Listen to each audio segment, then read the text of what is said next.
అంటే గ్రహణానికి సంబంధించి ఒకవేళ అంటే ఎక్కువగా ఉండదు అని అంటున్నారు కదా! అలాంటి సమయాల్లో కూడా ప్రెగ్నెంట్ లేడీస్ పాటించాల్సొస్తుంది. ఖచ్చితంగా. గ్రహణ శూలం అనేది అందరూ పాటించుకోవాల్సొస్తుంది. ఎందుకంటే, మనకి భారతదేశంలో నైట్ టైమ్‌లో సూర్యుడు కనపడడు కాబట్టి, మనకి గ్రహణం లేదని చెప్తున్నారు. కానీ గ్రహణ శూలం అయితే ఖచ్చితంగా మనం పాటించాలి. ఎందుకంటే, సూర్యచంద్రుల యొక్క ఆరాధ్య దైవం మనకి. సూర్యచంద్రులు మనకు కనిపించేటువంటి దేవుళ్ళు.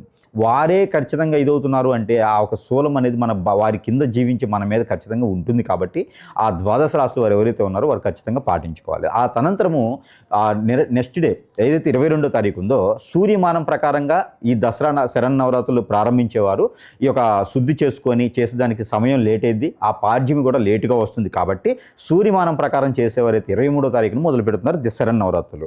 చంద్రమానం ప్రకారం చేసేవారు అంటే సాయంత్రం సమయంలో అమ్మవారిని కొలిచేటువంటి వారు అందరూ కూడా 22వ తారీఖు నుంచి మొదలు పెట్టుకోవచ్చు. ఈ 22వ తారీఖు నుంచి అయితే మనం ప్రయత్నం చేసి మనం చంద్రమానం ప్రకారంగా అయితే చెప్తాం. అన్ని పండుగలు కూడా మనకి ఈ చంద్రమానం ప్రకారంగానే చేస్తాము. సూర్యమానం ప్రకారంగా చేసేటువంటి పండుగలు ఏంటంటే సంక్రాంతి కాదు. చంద్రమానం ప్రకారంగా చూసినట్టయితే 22వ తారీఖు నుంచి మనము శరన్నవరాత్రులు అనేది ప్రారంభించవచ్చు.